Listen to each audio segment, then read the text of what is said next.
Alright guys, welcome to another episode of Flippin' Customized. And today on Project Freight Train, that's right, our 99 Dodge Cummins with the diesel, we're going to do hopefully an exhaust upgrade. By that I mean an oversized downpipe and a 5-inch exhaust. Custom, because remember we have a budget, a very tight budget of $1,500 before we've already backed out a few parts. What we've got though is a donor truck with a 5-inch exhaust on it, a short bed that we'd have to make the exhaust longer, assuming we can get it off in one piece and make this work. So let me show you.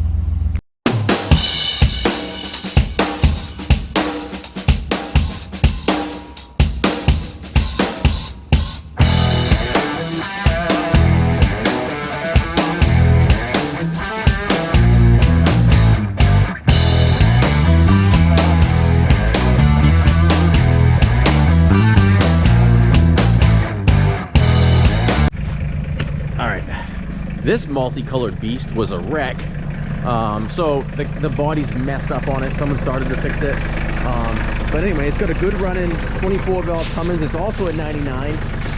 So that engine and transmission is going to be the donor for this over here. Just another project, you know, RF600. That's what that's going with. But in the meantime, we're going to cannibalize some stuff off it, such as the oversized exhaust, assuming we can get it all off. It actually sounds pretty sweet. It's basically a straight pipe. So that'll be pretty sweet, but we need to get this thing up to the shop. It doesn't start because it's got dead batteries in it and I ain't messing with it, so we're gonna tow it. What could go wrong?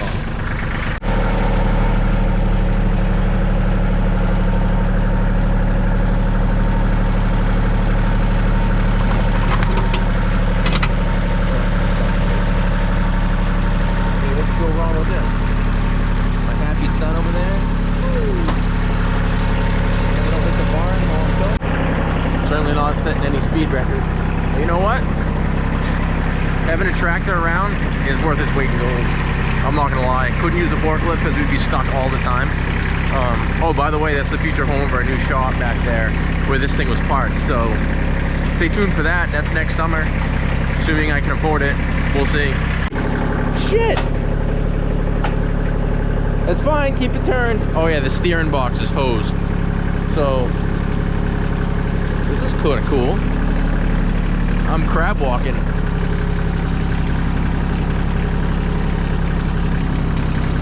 I mean, take two. I forgot the steering box is broken. It's only got half a turn. So, like I said, try this again. Alright, now we're going to push it the rest of the way in the shop and hope that I don't break anything.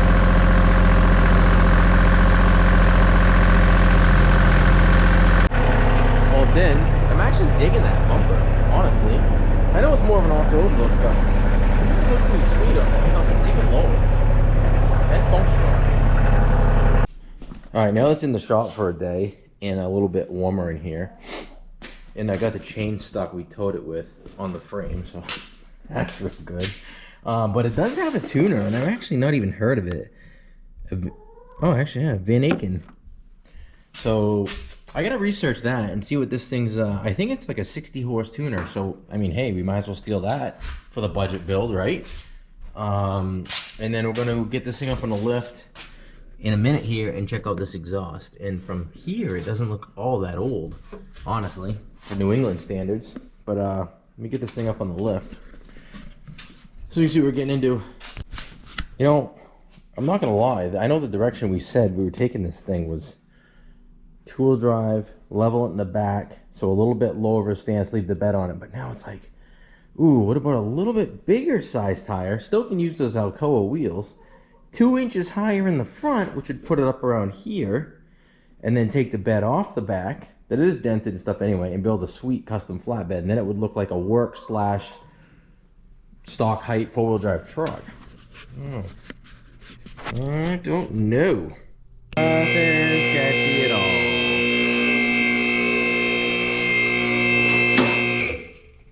This poor old lift's almost at capacity, so let's get under it.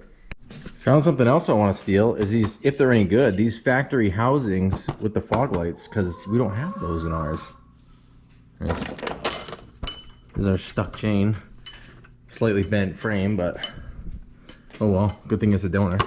So there's two things we found, a tuner and fog lights. And honestly, this bumper may even be in better shape than mine. Yeah. We won't know until we get the other one in, but let's get underneath. All right, we're underneath. Well, the good news is it does look like it comes in sections. And yeah, the clamps are rusted, but totally workable back here. This thing's a monster 5-inch. I mean, it's a freaking beast. And I found something else to steal, and that's the rear shocks. These things are like brand new. And the other truck needs rear shocks. So, looks like we're taking those too. I mean, we might as well. And it's literally a straight pipe, by the way. Like a bunch of pieces in it, which is kind of shitty, but I think that we can, because I got to make it longer anyway for the other truck. I think this is totally doable, this deal. As long as I can get it out of here without destroying it, which I think we can. Oh, let's take a look. So this would be a 3.5 or a 4-inch down pipe, which is also oversized. Then they bump it up right here. I mean, all the clamps honestly aren't horrible. So we can get the bolts, which are, oh, one's gone, so I guess that one's easy. So I think it's just one bolt. Yep, one bolt. So I think we can handle that. We'll get one bolt out. They never put the other one in, so that's interesting. And even if we have to cut it, then we'll just cut it and weld in a piece. But that's good to know. Somebody did like almost brand new calipers on it and hoses too. And front shocks. Holy damn. So, why stop at the rear? So this is gonna keep our $1,500 budget in check for a little while longer. Right, Chickie? That's our chicken that lost all of her unfortunately lost all of her girls friends because of what we think is a raccoon we're trying to trap right now. So I felt so bad, I let her come in the shop, and that's where she's gonna live the winter until we get more chicks this spring. So yeah, I know, we're nice. Stop shitting on my stuff, but hey, all good. I know you're not gonna believe this, so I had to get it. I had to capture this on tape, but that's the first mounting bolt right there, and it's friggin' turning. It's actually loosening. So that means one of two things: that was never put in right, which I guess probably believable at this point, and the other side's actually missing it altogether. So I guess we'll call that a win. All right, you missed it. So this pipe wasn't angled down; it was angled up in the rain for a while apparently, and I went to go take this out and got literally a bath. See the puddle on the floor over there? It was great. The front pipe is all loose, but the clamps are on there so freaking tight, and it's actually indented the pipe, and I don't want to cut the pipe because, like I said, we're doing this on a budget. I'm trying to reuse it. I mean, yeah, whatever, I can get clamps, but you're not getting that pipe out of there without destroying it.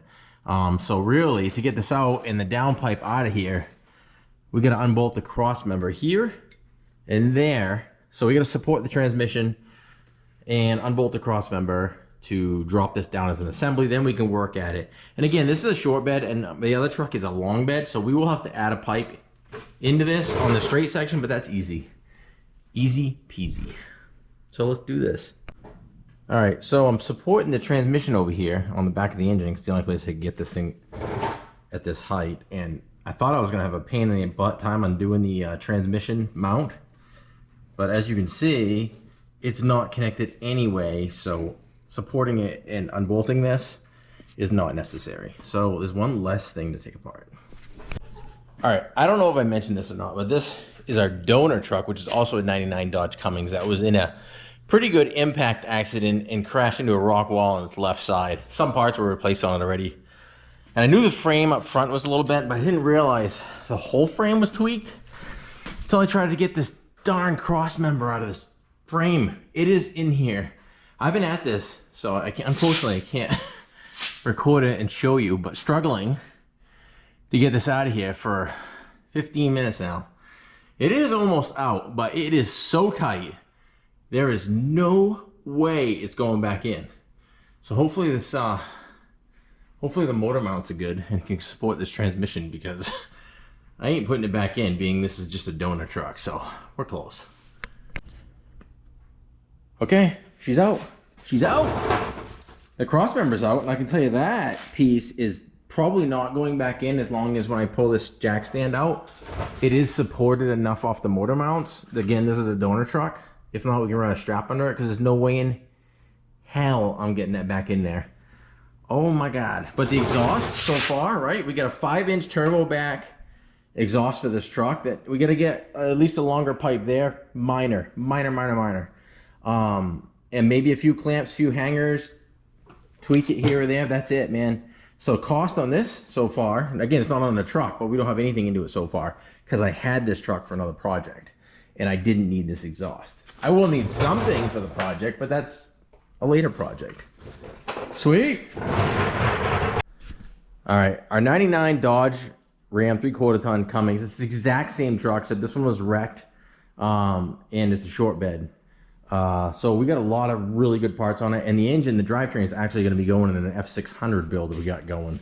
But just to prove to you, these were the shocks that were in this truck. I got all 4 of them out with the hardware. They are literally brand freaking new.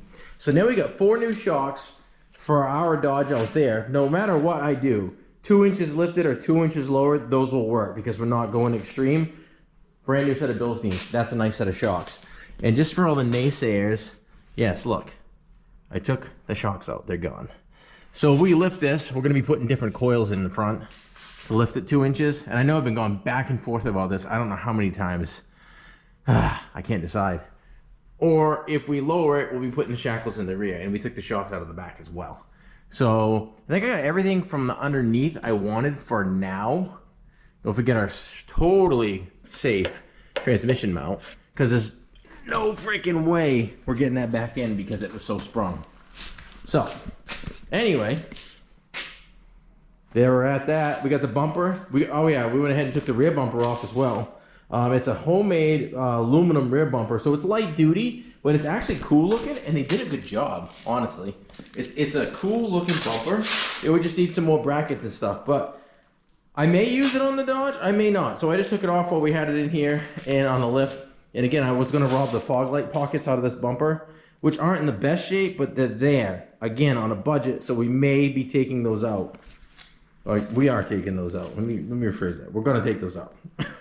All right, guys, I decided to do this in 2 episodes. So this episode here you saw today was us tearing apart the donor truck to get us well within our budget. As a matter of fact, what we did today didn't cost us anything, so keep that in mind. We were able to steal bumpers, exhaust, shocks, and a tuner. So with that being said, we're doing pretty good as far as the budget goes. Really good. So tune in, subscribe. Next episode, we're bringing in Freight Train. We're going to put those things on it at the very least, and at that point, we'll have a decision made whether it's up or down. So please subscribe to our channel. Thanks again, Flip and Customize.